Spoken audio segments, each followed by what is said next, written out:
All right, let's jump right in, shall we? Today we're diving deep into Genesis chapter 46. Ooh, exciting.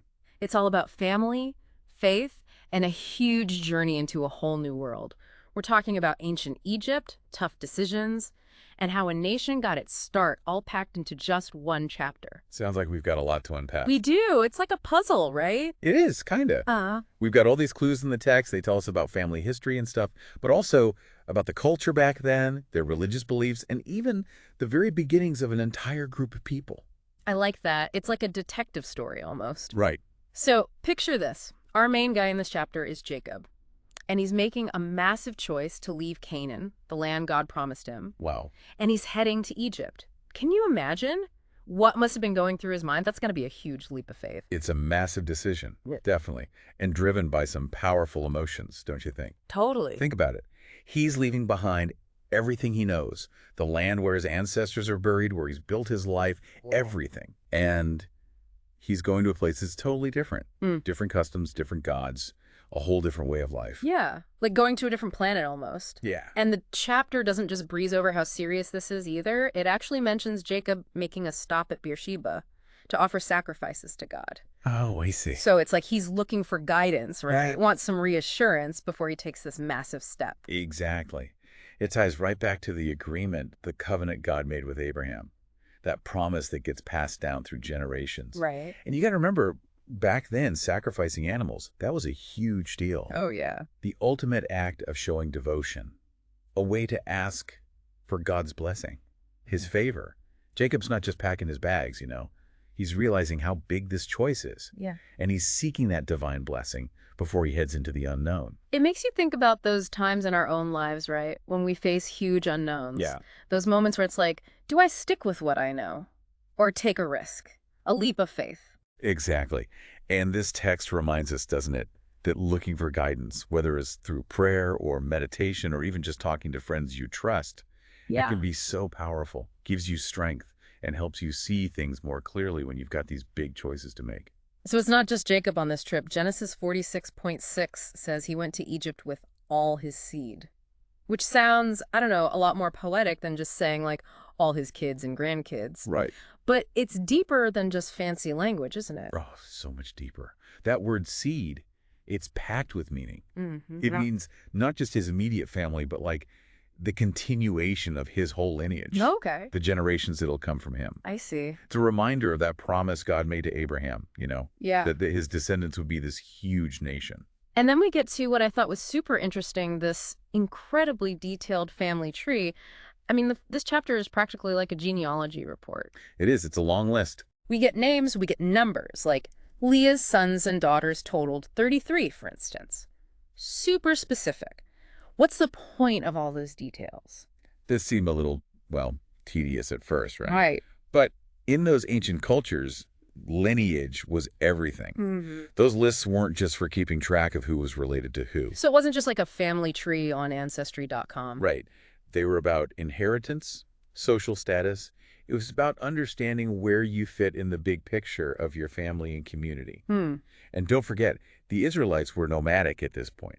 So keeping these records was super important for keeping their identity and history alive. Okay, that makes sense. So we get the whole cultural significance of it. But what about the numbers themselves? Like 33 descendants from Leah. Is there some deeper meaning there? Well, numbers did often have symbolic weight in biblical texts. Like a secret code? Kinda.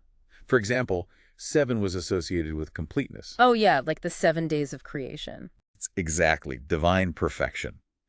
While we might not always know what every number means specifically, it's a reminder that these details were chosen carefully. Right. They add layers of meaning and encourage us to dig deeper, to see just how rich the text really is. It's like those hidden Easter eggs you find in movies. I love that. There's always more to discover if you look closely enough. Exactly. So we've got this massive family caravan on the move to Egypt, and then we hit the emotional climax of the chapter. Ooh, the reunion. The reunion of Joseph and Jacob. Yeah. Man, talk about a tearjerker. A powerful moment.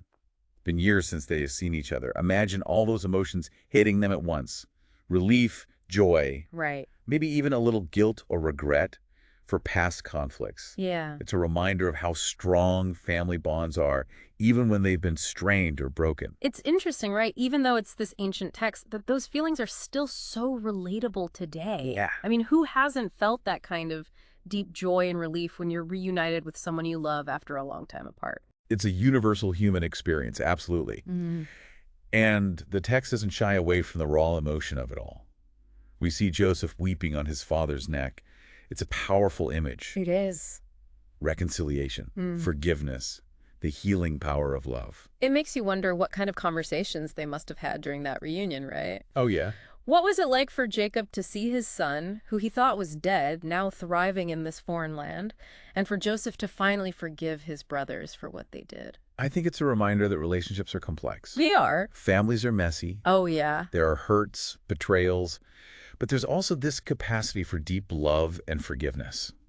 It's a story that gives us hope for our own relationships. It does. A reminder that even when things seem broken beyond repair, there's always a chance for healing, for reconciliation. So we've got this super emotional reunion, and then the chapter takes what seems like a practical turn. Right. Joseph starts prepping his brothers on how to present themselves to Pharaoh. A big meeting. He tells them to say they're shepherds, which seems simple enough. But then we find out shepherds weren't exactly the most popular folks in Egypt.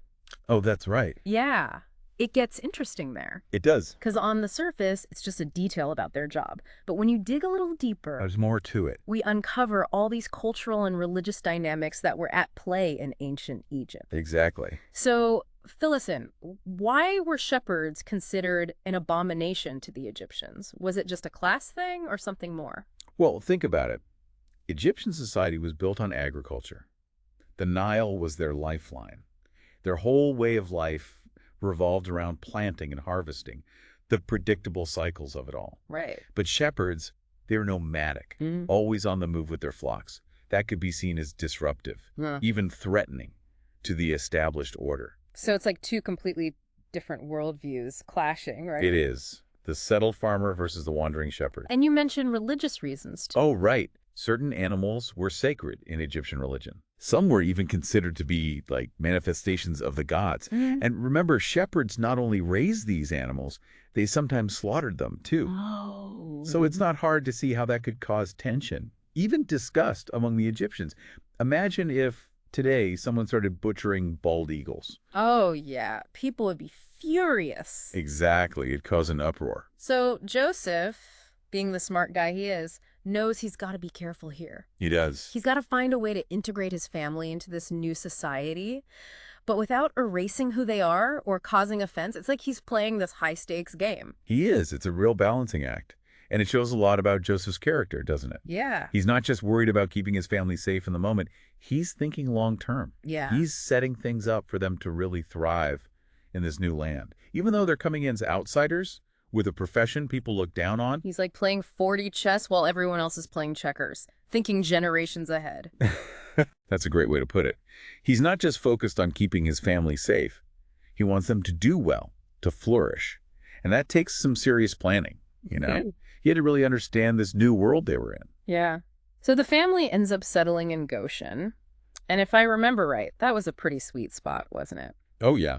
Fertile land in the Nile Delta, perfect for all their flocks and herds. It was. It wasn't just any random piece of land Joseph got for them. Goshen was known for its lush pastures, Yeah. perfect for raising livestock. He wasn't just trying to avoid conflict. He was making sure his family would be okay financially, setting them up for success in this new place. And being a bit further from the big cities probably helped too, right? It did. Less chance of rubbing shoulders and causing friction. Yeah. Out of sight, out of mind, like they say. Exactly. It was a strategic buffer zone, letting them live their way of life, but still be under Pharaoh's protection. Right. Speaking of Pharaoh, can we talk about him for a second? Sure. He was the big cheese in Egypt, right? Yeah, what- Like, imagine this. Ancient Egypt. Powerful, wealthy empire. Ruled by this guy, Pharaoh, who's considered a living god. Pretty intense. Very intense. He wasn't just a king, he was divine. Absolute authority. So what he said went. Exactly. Yeah. His word was law. So the Israelites, being new there, were basically guests in his land, Uh-oh. subject to his whims, even with Joseph in a high position. There was a definite power imbalance they had to deal with. Yeah, that sounds tricky. It was. It's like Joseph is walking a tightrope, keeping Pharaoh happy, but also protecting his family and their way of life. It's the classic immigrant story, isn't it? Right. Trying to fit in, but also holding on to your own culture, your own identity. It's something so many people have faced throughout history, even today. And it definitely comes up as the story goes on, right? We know things don't stay all sunshine and rainbows for the Israelites. Yeah, you're right. If we look at the bigger picture, Genesis 46 is kind of setting the scene for some rough times ahead. Like what? Well, their eventual enslavement in Egypt, their exodus, and the whole journey to the Promised Land. It's all connected, you know? Yeah. Like a chain of events that starts with this chapter. So this one story, one family's journey, becomes this foundational narrative for a whole nation. It does. It's like a little microcosm of the entire Israelite experience. Right. And through it all, there's this thread of divine providence. Right, like a guiding hand. Yeah. Even with all the politics, the cultural clashes, the personal struggles, God's working behind the scenes, making sure his promises to Abraham come true. So what does it all mean for us reading this story thousands of years later? What are we supposed to take away from this deep dive into Genesis 46? I think it asks us a really important question, doesn't it? What's that? What does it mean to journey into the unknown? Right. To face challenges that seem impossible to overcome? Yeah. And how do we hold on to faith and hope when things are uncertain? I think this chapter offers some deep insights into those questions. I'm with you. What stands out to you as the most relevant takeaway? For me, it's the reminder that even when our own lives are full of unknowns and obstacles, we can find strength knowing that God's with us. We see that so clearly in Jacob's story. He left everything behind, went to a new land, and ultimately God was there, providing for him. It's like driving through thick fog, right? You can barely see the road ahead. But you keep going, trusting that eventually the fog will clear and the path will become clear. What a perfect analogy. And I think it speaks to how powerful faith is. Trusting in something bigger than ourselves, even when we can't see the whole picture. It's also a reminder that our own stories, even the everyday details, are part of a bigger narrative. Yeah. We're not just individuals stumbling through life, right? We're connected to something much bigger, something that goes beyond time and space. That's a powerful thought. So we've talked about faith, about journeys, and about how human choices and God's plan work together. But there's something else in the story we haven't really touched on yet: leadership. We see it in both Jacob and Joseph, each in their own way. Like Jacob, even with his flaws and doubts, was a man of faith. He led his family through a really uncertain time. He made hard choices, relied on God, and in the end brought his family to safety and provided for them. And Joseph, with his wisdom and his ability to think strategically, made sure they were safe and set things up for their future. Exactly. It reminds us that being a leader isn't always about being super charismatic or making big gestures, right? It isn't. Sometimes it's about making those tough choices, thinking long term, working behind the scenes to make things better for the people you're responsible for. And it's also a reminder that there are different ways to be a leader. Right. Jacob was more of a traditional patriarch, leading his family through spiritual guidance and faith. Joseph was more practical, using his smarts and his understanding of the political landscape to handle the challenges of their new home. It's interesting how they both represent different sides of leadership, but they're both vital to the story. Yeah. And both their styles of leadership were needed for the family to not just survive, but to really thrive. They needed both the spiritual guidance and the practical skills. Exactly. And it shows us that there's no one right way to be a leader. There isn't. The best leaders are the ones who can adapt, use their strengths, and use their unique gifts to serve the people they lead. I agree. As we've been unpacking this chapter, I've been struck by the incredible potential within this story. I mean, think about it. This relatively small group of people arriving in a foreign land with just their flocks and herds eventually become a nation millions strong. Yeah, it's amazing, isn't it? It is. It all started with a promise, a journey of faith, and a plan to settle in a place where they were initially seen as outsiders. Remember, even as an abomination, Yeah. they took a potential negative and turned it into an opportunity to grow and prosper. Like making lemonade out of lemons. Exactly. They really play their cards right. And Joseph was a big part of that. He understood that their survival, their future, depended on finding a way to live with the Egyptians while still holding on to their own identity. It's that delicate balance, right? It is. That so many immigrant groups throughout history have had to figure out. Finding a way to fit in without losing your heritage, your values, your story. But it wasn't always easy for them, was it? No, it wasn't. We know from the rest of the Bible that they eventually faced persecution and enslavement in Egypt. At first they were welcomed, but as their numbers grew, they became a threat. And that led to a period of oppression and hardship, a big contrast to that initial prosperity they had in Goshen. You're right. Genesis 6 is just the beginning of a much longer and more complicated story. A story that spans generations of faith, perseverance, and ultimately liberation. A story that resonates with us today, even though it happened so long ago. It does. It speaks to those universal human experiences of migration, assimilation, and the fight for freedom and identity. And through it all, we see God's faithfulness. It might not have happened quickly or even in one lifetime, but his promises held true even when his people went through incredibly tough times. Absolutely. It reminds us that even when we can't see the light at the end of the tunnel, even when we're up against what seems like impossible odds, God's still working. He's still orchestrating things according to his plan, a plan that leads to redemption and hope. Makes you think about the choices we make, right? It does. How they can affect not just us, but generations to come. It's pretty humbling when you think about it that way. It is. Makes you want to live a little more intentionally, you know? Consider the impact we have, even in those little moments. Yeah. Who knows? Maybe one small act of kindness or taking a leap of faith could end up being something huge down the line. I love that idea. Yeah. So as we wrap up this deep dive into Genesis 46, what's your biggest takeaway? What's the one thing you hope our listeners really hold on to? That's a good question. For me, it's the reminder that we're all part of a bigger story, a story that's been going on for centuries. Our lives are connected to those who came before us, and the choices we make will impact those who come after. It's pretty amazing, but also a big responsibility. It really is. Like we're each holding a piece of this massive tapestry, adding our own little threads to a design that's way bigger than any of us can really grasp. I like that.